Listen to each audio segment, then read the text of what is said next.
রাসেল ভাই, হ্যাঁ আজান দিতেছে, চলেন নামাজটা পড়ে আহি। আচ্ছা তুই যা, আমি আইতাছি। আপনি তো প্রতিদিনই কোন আইতাছি, পরে তো আর আহেন না। আরে আজকে একটু কাস্টমার বেশি, বেচা কিনার চাপটা একটু বেশি। তুই যা, আমি আয়া পড়ুম। বড় ভাই রুই মাছ দিন তো 1 কেজি তাজা দেখা। রুইও বেচমু না, কাতলও বেচমু না, এখন আগে নামাজ পড়তে যাবো। 1 কেজি মাছ দিতে কি 10 মিনিট সময় লাগবে না? আমার দিয়া পরে যান। আপনার 10 মিনিট দেরি হইলে তো আমি জামাতেই পাবো না।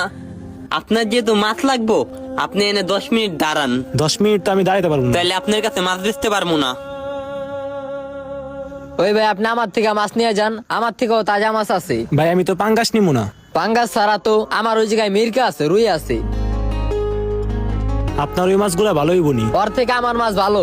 দেন না, আমার সব কয়টা বেচা হয়ে গেছে, অল্প কয়টা আছে, আর ওর সব রয়ে গেছে থালা ভর্তি। আপনি ভালো দেখে 1 কেজি মাছ দেন। দিতাছি দেখে ভাই, না দিয়েন। ঠিক আছে। ভাই দোকানদার কই? দোকানদার নামাজ পড়তে গেছে। মাছ নিতেইছিলাম, হ্যাঁ মাছগুলো তো ভালো। তো হ্যাঁ নামাজে গেছে গা? হ। থাক, তাইলে আর নেওয়া লাগবো না। আরে জানগা কে লিগা, কারণ হ্যার থেকে ভালো মাছ তো আমার এই জায়গায় আছে। আপনার পছন্দ হইলে আপনি নিয়েন। দেই আপনার মাছগুলা ভালো হইলে 1 কেজি নিমু। আইন এদিক দেখেন, বাইরে রুই মাছটি দেখান।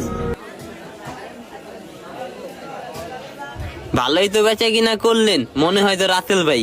কাস্টমার কি আইছিল নাকি বেচা কিনা করতে পারেন নাই? না, ভালোই লোক আইছে, 10 মিনিটে ভালো বেচা কিনা করছি। আমার মাছ নিতে আহেন এই কা 2-1 জনও। আইসে আপনার মাছ দেখতে তো কতজন। আপনি যদি থাকতেন এটি সব বিক্রি করে লাইতে পারতেন। এখন তো আপনার এটি বেচতে বেচতে রাত পার হয়ে যাইব। আমার সমস্যা নেই, মানুষ আইবো। আজকে তো বৃহস্পতিবার না, একটু পর তো সরকারি অফিসের লোক করে ছুটি দিব। হেরায়া বাইসা লয়ে যাবো গানি মাছ।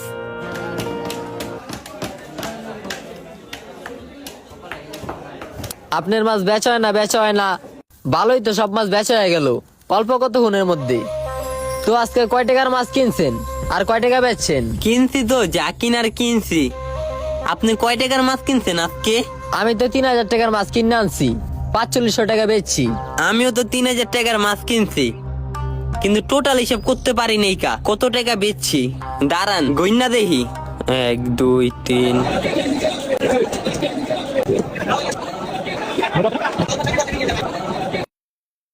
আলহামদুলিল্লাহ, যা বেচে হইতে আলহামদুলিল্লাহ। কত বেচা হয়েছে আপনার কোন আমার একটু? আমার তো 5,500 টাকা বেচে হইছে। হ্যাঁ, 5,500 টাকা বেচছেন? কেমনি আপনি আমার থেকে 1000 টাকা বেশি লাভ করছেন? কেমনে আর এমনি বেচছি, আমার তো অন্য কেউ আর টাকা দেওয়া যায় নাই, আর এই জায়গায় অন্য কোনো টাকা মিলেও নাই, সব মাছ বেচার টাকা। আপনি প্রতিবার রাইজান দিলে দোকান হালায় হয়ে যান গা নামাজ পড়তে। ওই টাইমে তো আপনার অনেক কাস্টমার আহে আয়া জায়গা, আর ওই টাইমটা তো আমি ভরপুর বেচা কিনা করি। সেই তুলনায় লাভ আমার বেশি হওয়ার কথা। আপনার হয় কেমনি? যার লেগে আমি নামাজ পড়তে যাই না, বেচা কিনা করার লেগে বয়া থাকি, তাইলে আমার বেচা কিনা করে লাভ কি? আপনারা তো আমি অনেকবার ডাক দিচ্ছি, আপনি আইছেন।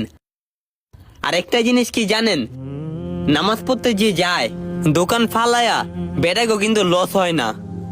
আর যারা দোকান ফালায়া কাস্টমার ফালায়া মসজিদে দৌড়ে যায়, আপনি কি ভাবেন হ্যাগো বেচে কিনা কম হয়?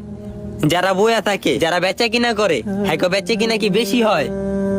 আপনি দিন শেষে হিসাব করেন, মোটটাকে আপনি মিলান, মোটটাকে ওই বেটার মিলান, দেখবেন মোটটাকে হিসাব করলে ওই বেটাই লাভবান, ওই বেটাই জিতছে, ওই বেটাই আপনার থেকে বেশি বেচে কিনা করছে। এখন আমার বেশি লাভ করতে যা লস হয়ে গেল। এরপর থেকে আজান দিলে নামাজ পড়তে যাবো গা, আর বেচা কিনা করবো না। অনেক ভাইদের ধারণা দোকান ফালিয়ে নামাজ পড়তে গেলে তার লস হবে। আপনি দিন শেষে হিসাব করে দেখেন, যে লোকটা নামাজ পড়তে গেছে সেই লোকটা আপনার থেকে বেশি লাভবান হয়েছে।